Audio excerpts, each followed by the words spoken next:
Vikram Chandra, I am also pleased to say, is no stranger to the microphone in the library. We've welcomed him here many times.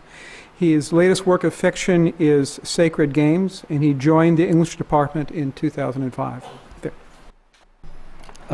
Talking about software, I was looking for this poem I'm going to read this morning and couldn't find it in any of my anthologies, and then so of course I did a Google search and came upon it instantly on a site called poetrysomethingortheother.com, and I was pleased to see that it got an 8.7 out of 10 rating from one.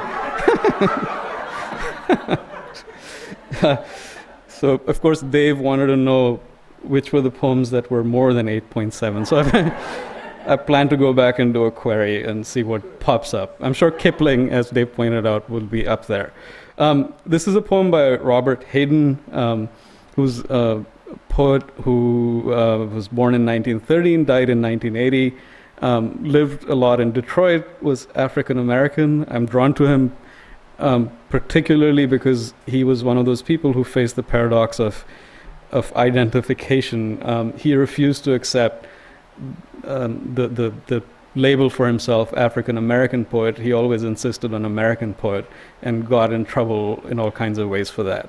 But this poem has been on my mind a lot recently because my wife, Melanie, who you heard earlier, and I had a child 16 months ago, a little baby girl. And since then, I've been thinking a lot about my own parents. This poem is called Those Winter Sundays.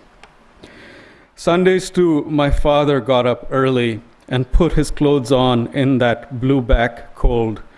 Then with cracked hands that ached from labor in the weekday weather made banked fires blaze. No one ever thanked him.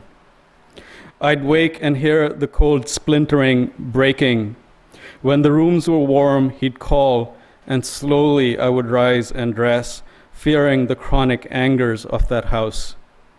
Speaking indifferently to him who had driven out the cold and polished my good shoes as well. What did I know?